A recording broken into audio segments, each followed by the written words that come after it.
Okay. Good afternoon. Good to see you. Good to see you as well. How are you? I'm good. I'm good. How about yourself? Well, we're trying to maintain sanity in an insane world, but That's a good way to say it. absolutely. So, may I ask you to tell us your name? Yeah, absolutely. My name is Michael Horn. And can you share a little bit about you so we can get to know you a little bit better? Yeah, absolutely. I'm so I've been working in the field of education for about 15 years now. I had a public policy background, went to business school to get away from it, failed in that endeavor, and ended up co-authoring a book with the man who became my mentor, Clay Christensen, called Disrupting Class. We started the Clayton Christensen Institute for Disruptive Innovation together, nonprofit think tank.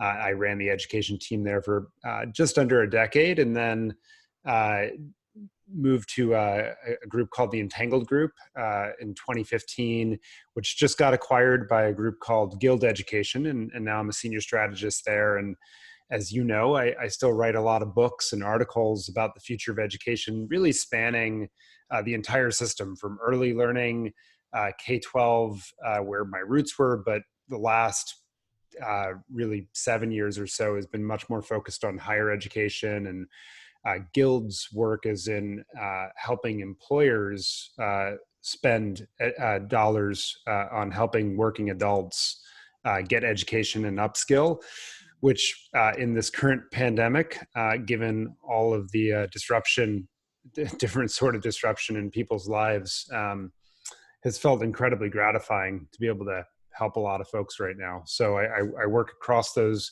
ranges. As I've mentioned, written a number of books on the topic. I have a couple podcasts on the future of education, and just try to help people chart a course to a better system that serves all individuals better. Yeah.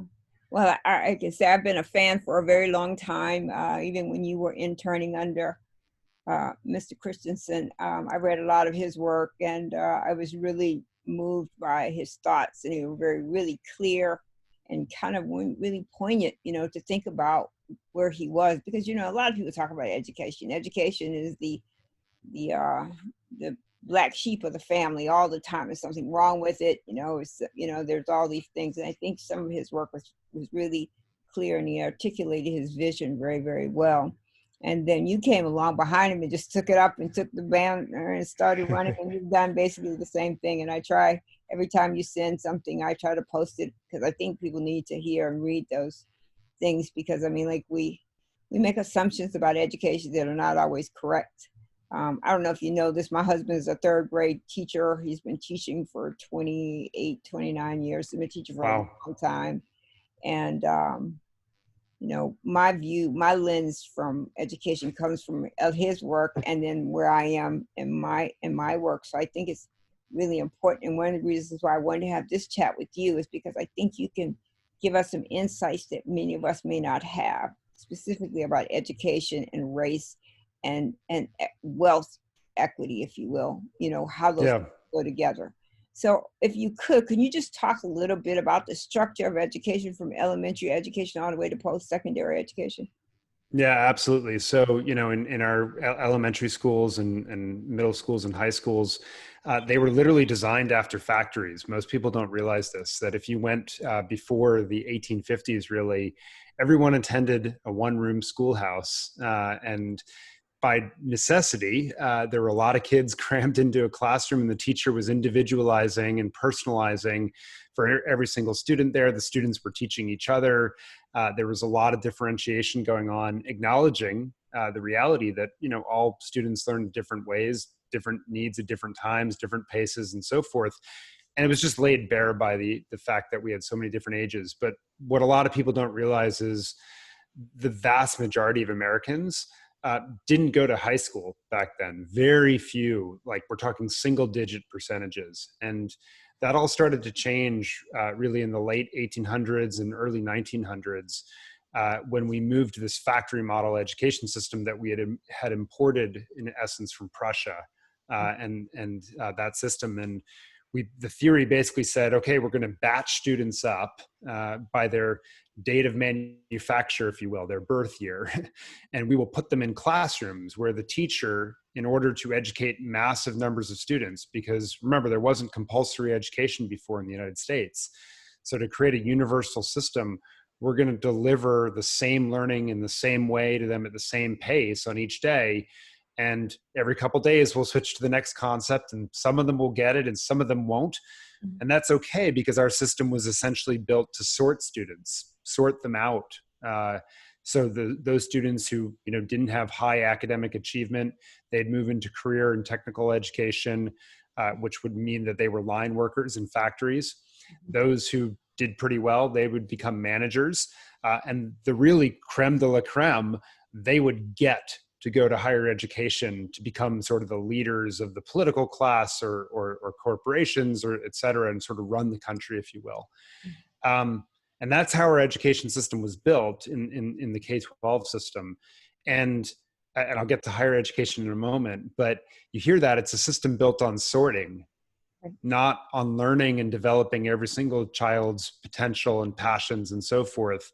And so when we, as a society, over the last 30 years since A Nation at Risk in 1983 was published, pointed out all the students that weren't making the grade, weren't learning, were dropping out and so forth. What I think we've never connected as a country in a conversation is that was actually the design of the system. It was designed to produce the exact results that it does. And it's a success by that standard. The problem is we now live in a knowledge economy where that doesn't actually get you a stable living wage and a stable job and so forth in today's day and age. And we need a very different thing from the education system. In higher education, again, it was a system built to serve a minority of students, because most people wouldn't be going there. And when we started expanding dramatically the access to higher education, first in the 1860s, but then really with the GI Bill after World War II, you had a flood of students coming into colleges and universities, which did a lot of good in many ways. But the fact that we have a 55% graduation rate over 6 years in this country, that community colleges, it's something like in the 28% or something like that graduation rate. I mean, appalling numbers, right? That was how the system was built. And as you know from your perch at Duke, like the sign of a good professor is not one who coaches and coaxes and really helps every single student succeed. It's the one that serves as a gating function to say, no, you're not physics material, or you're not legal material, or you're not this, or you're not that. And again, sorts them out. And the higher education system was built on the primacy of research, not the primacy of teaching and learning. And too often we've mistaken teaching for learning, right? Teaching is what I do when I convey information. But learning is what a student actually does or doesn't master. And our whole higher ed system was not built upon doing that effectively. So again, we get the results that we designed for. Right. And so, and also there's a component that education was based on farming, right? So we went to school when farming, we didn't go to school when crops are ripe and had to be picked. And then we went to school when, it was dormant time. So it's actually, yes, it's actually even worse than that. We just covered this in my in the upcoming episode of my Class Disrupted podcast that'll be going live on next Monday. So that's been the conception, and that was my conception. It's actually worse than that. Schooling actually used to be year round during the agrarian model of our economy. But what happened was that as we started to have a middle and upper class emerge in this country, in the mid to late 1800s, the upper class in particular, but also middle class, they would just pull their kids out of school for the summer months because it was hot. They wanted to be on the beaches where it was cool. They wanted to be in the mountains. And so there was just empty seats in schools. And so basically schools and then the administrators and teacher unions and legislatures solidified it and created what we now call the agrarian model calendar, but it actually wasn't built on the farming cycles. It's worse than that. It was built on inequality of those who had the means to escape it. And then we created a system around it. And now as we talk, we literally, this is the topic we talk about in this next episode. We have industries now built around that. We have summer camps, we have summer businesses, right? All these things built on maintaining the status quo that works for a very small subset of families in this country. And I would argue it doesn't even really work for those families either. Like, I mean, I consider myself one of the lucky ones. Before COVID hit, we had spreadsheets upon spreadsheets trying to figure out what our kids would do over the summer and make it work for a 2-family working, family. And it's tough. Right. And to your point, so with COVID being progressing pretty quickly in certain areas, there's been a push to send kids back into the classroom, and more parents are finding themselves doing more teaching than the teachers are doing because, the way the system is built, I always say this, between healthcare and education, every few years they throw out their philosophy and start with something new, right? So we had Common Core, So true. No Child Left Behind, and all these things. And so now we get to where we are right now. So I think that there is a very important point to that, because early on and in the agrarian model, girls were home with mom cooking and learning how to do this. Sons were either out on the farm or either in class. So you had discrimination in education between girls and boys. And even the teaching force, right? Normal schools were developed for women to become the teachers because it was thought that they were good at child rearing and working with children, and men became the administrators. So it's even in the labor force as well. Yeah, absolutely. So as we look at education today, and one of the things that I write a lot about is the need to publish how schools do, right? So elementary school specifically, you get this from the Department of Educational Statistics. They put out a report, and then I don't know if all schools districts do this, but it happens here in North Carolina. So they'll tell you by gender, by race, how poorly the children have done. And so when there was all this pushback with Silicon Valley about why they weren't diverse, why didn't have more blacks, more browns, more women in these roles, for historic times we've been told we had the bell curve, there was that and all these other studies that said that black and brown people weren't that smart. So, not politically correct, but you could see why some of these companies went toward hiring Asians or white males, because it had been perpetuated in the system forever and ever that these are the people who were smart and not the black and brown people. And there's been no accounting for the fact that when the first slaves arrived in America, and for some period, almost to the point of Emancipation Proclamation, they were prevented from learning. And so how long does it take you to catch up? How long does it take for you to have however many years that is to Brown versus Board of Education to where we are right now? How long does it take a black or brown or girl, for that matter, to catch up in the education model that we have in America and probably all over the world? Yeah, no, it's significant. And what I think I would add is what you're pointing to, which is essentially achievement historically correlates very strongly with class, right? And so those with means tend to do well, not just on academic achievement, but also in the IQ measures, which are really academic achievement. And hence why you see, I think, some of those bell curve type statistical models out there, is that they're reflections of something else, that they're measuring something else, right? And what we also know is that reading after third grade, so your husband's right in the middle of this, after the third grade, or third grade and below, it's a skill like phonics, phonemic awareness, how to do it, right? And then once you get past that, it becomes reading as a way to learn in everything else. And the reading tests in fourth grade, eighth grade, high school, etc., I would argue are less tests of reading skill than tests of background knowledge. Because there's this famous experiment that was done many, many years ago with so-called high achieving readers and so-called low achieving readers, where they gave them a passage on baseball.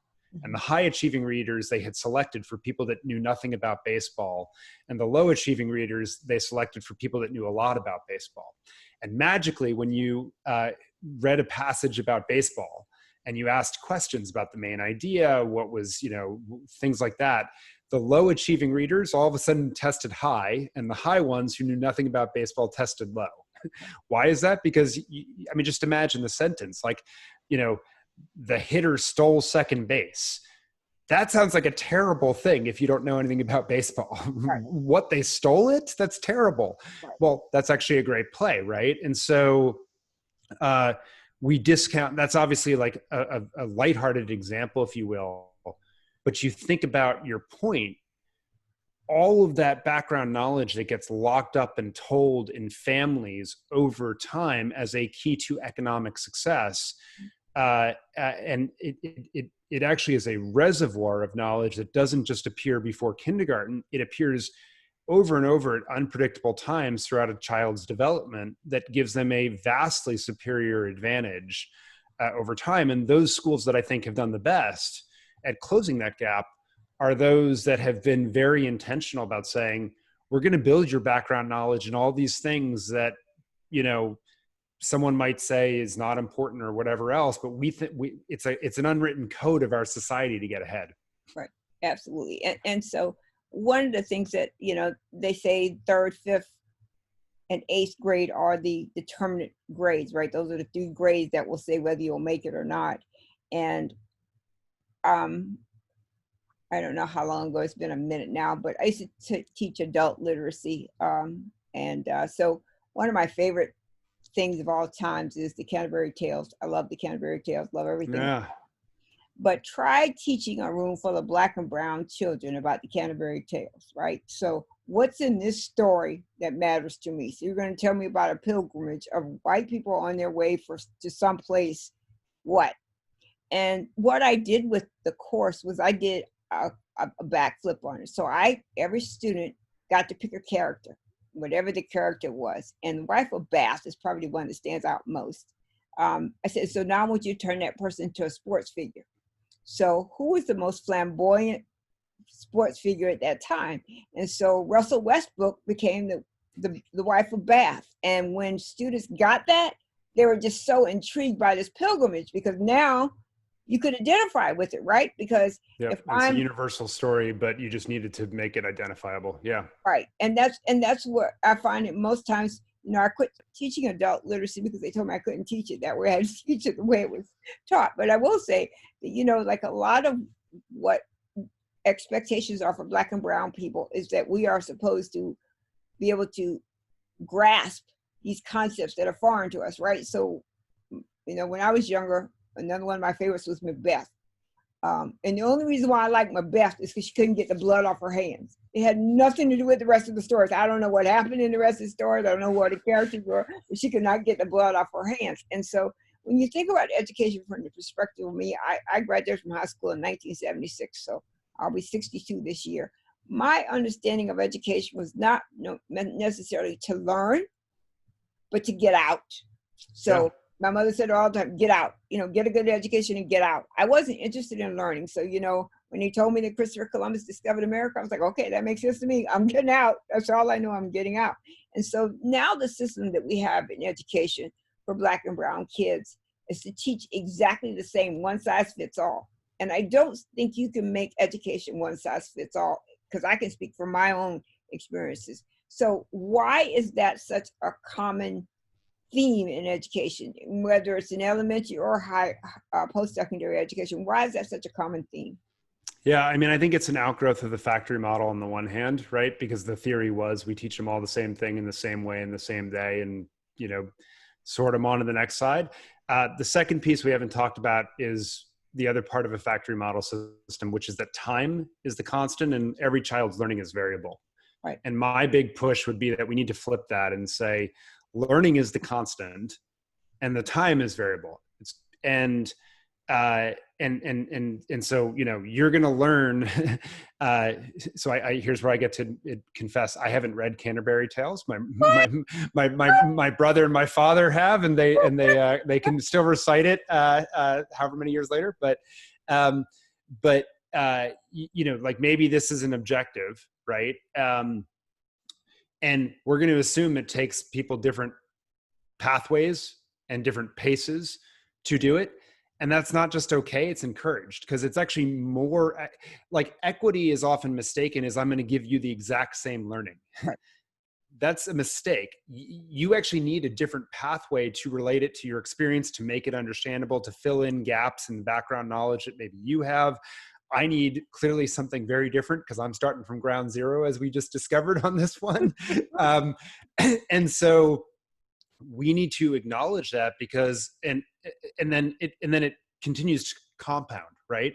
Because you get an illusion in another professor's lecture on the Canterbury Tales, I don't. Right. And in our current system, we treat that as a deficiency on my part. Right. And to your point, not to make it about me as a white person, the point is Black and brown students disproportionately, because of the history that you have just cited, those gaps are bigger. And we need to be very intentional about it. I would also argue the second thing we need to be much more intentional about is what really are the core skills and knowledge that you need to be successful in today's day and age. Are they the same from community to community? Which ones are and which ones aren't? And can we have fewer of the requirements to give more breathing room to those in the communities to figure out the right path to chart? And I think the other addendum to that is, and also to create a more coherent curriculum across the science and social studies and English, and arguably the mathematics as well.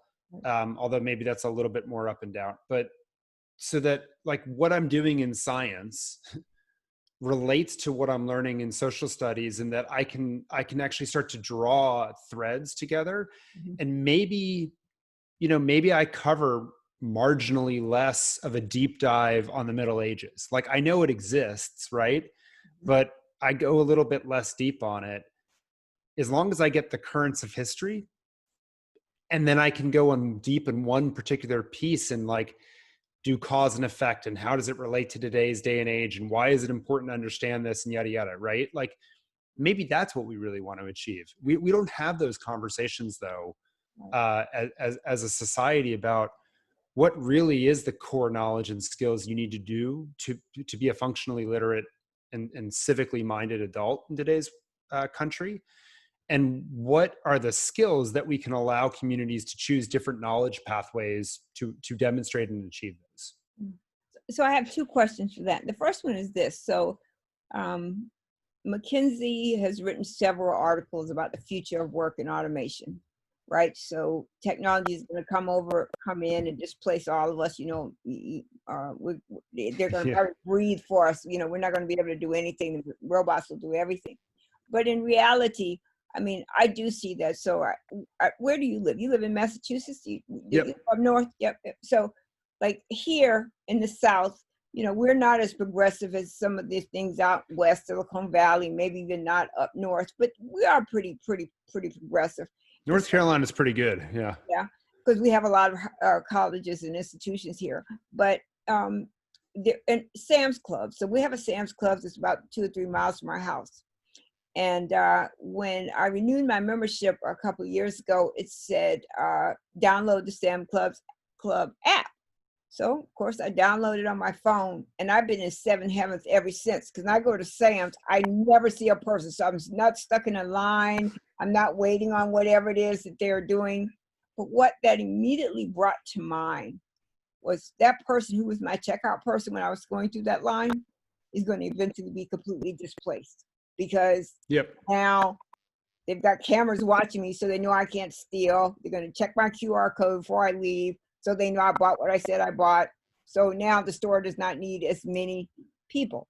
And I'm doing a presentation later on this year, hopefully, you never know, but on Charlie and the Chocolate Factory. Most people say, Charlie and the Chocolate Factory? I said, there's one small piece in Charlie and the Chocolate Factory that everybody should get. So when the father was let go by the factory because someone was stealing all the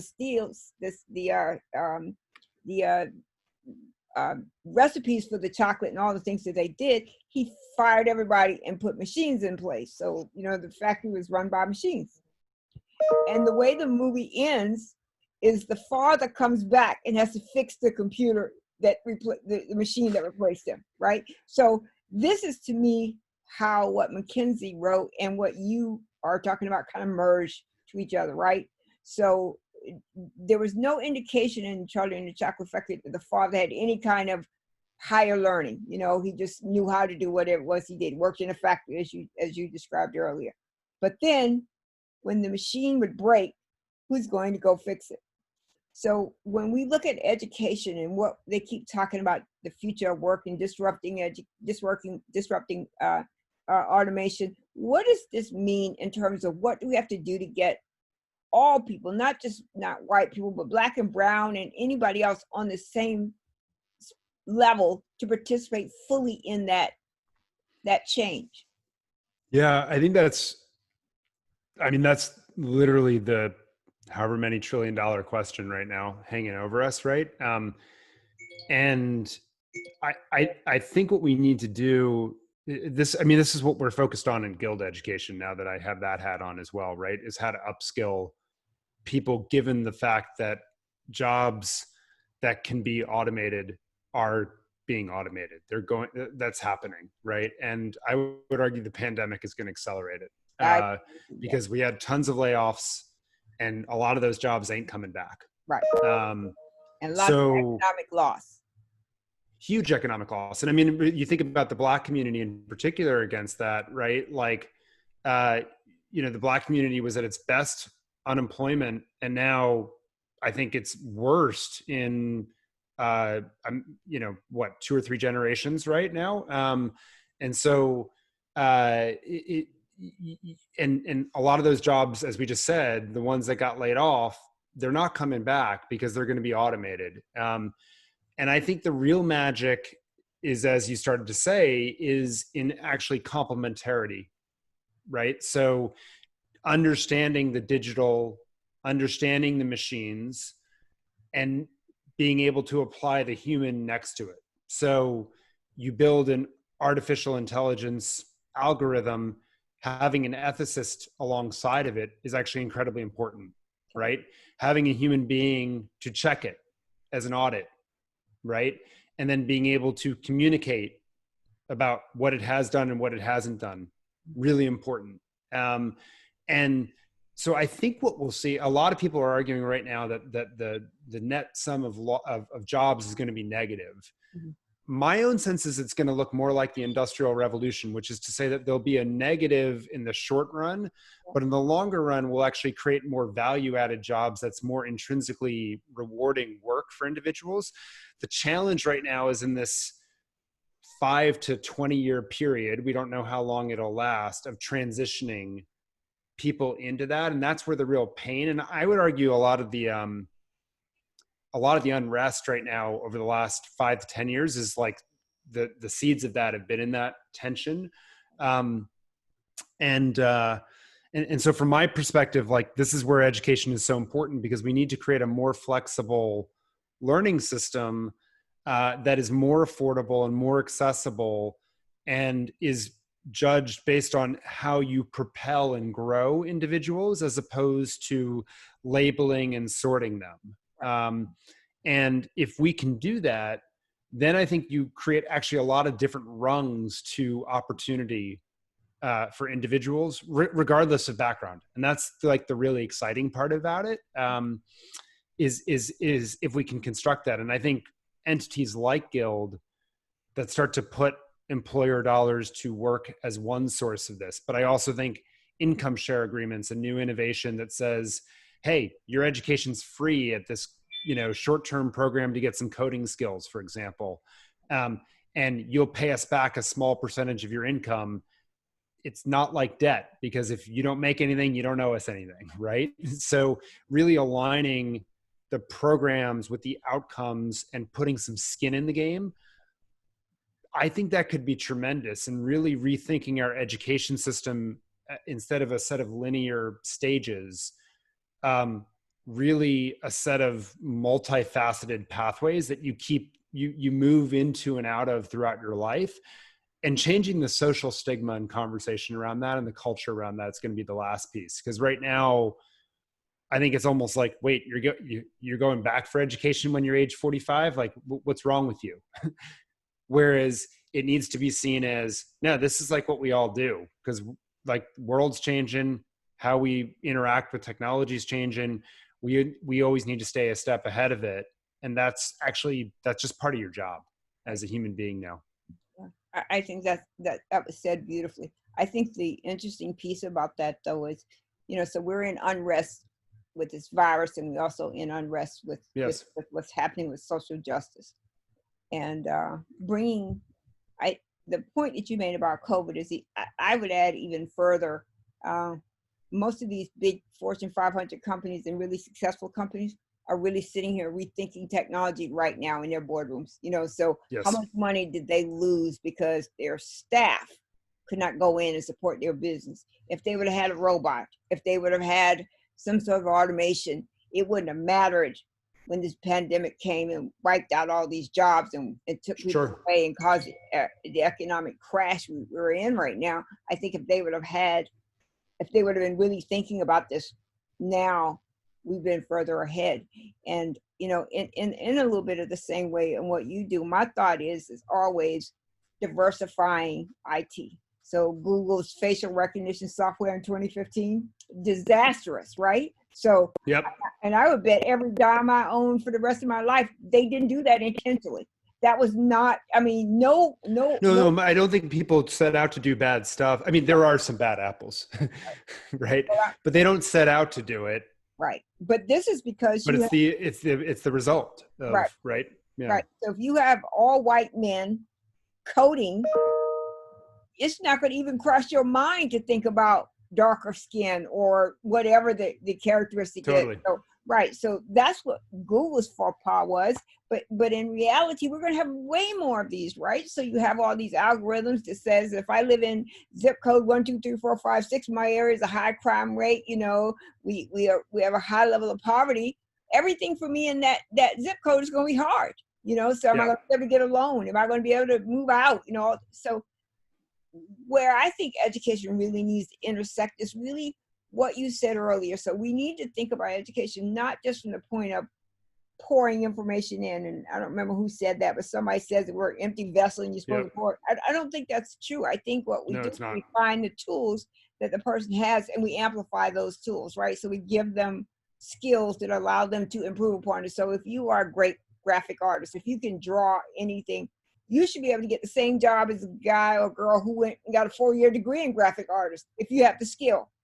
But if we don't consider that, then we are pretty much going to stay where we are for Black and brown people. Really? No, I think that's right. And I know I have to go in a minute, and I apologize. It's a short conversation for us, but but I want to say, I think we need to move from seeing education as zero sum to a positive sum. Right. And what you just said is exactly right, which is allowing it, instead of to be stage gates to sort people out,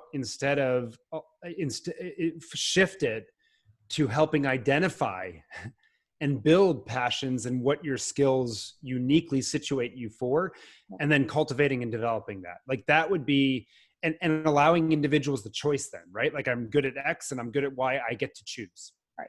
That's a great place to give people power. Right. Absolutely. I'm so grateful you had time for me today, and I hope we can do this again sometime later on. When you get a little slow. I would love to. I would love to. It's always a happy day when I see your name in my inbox. So thank you. Absolutely. So, but I think what you bring to the table, we really need to discuss. And these chats are really meant for the everyday man. It's not meant for CNN or wherever. It's just for people to kind of have talking points that they can start addressing issues in their home. And I think education is one of those places that's absolutely crucial. And I think your work and your efforts in this place really needs to be heard and heard and heard and heard until there is change. So thank you so much. I'm very grateful. Thank you. And appreciate it. Once this video converts, I'll send you a link and you can let me know if I can upload it. Awesome. Thank you. You absolutely can. Thank you. Thank you so much. Be well. Bye. Yep.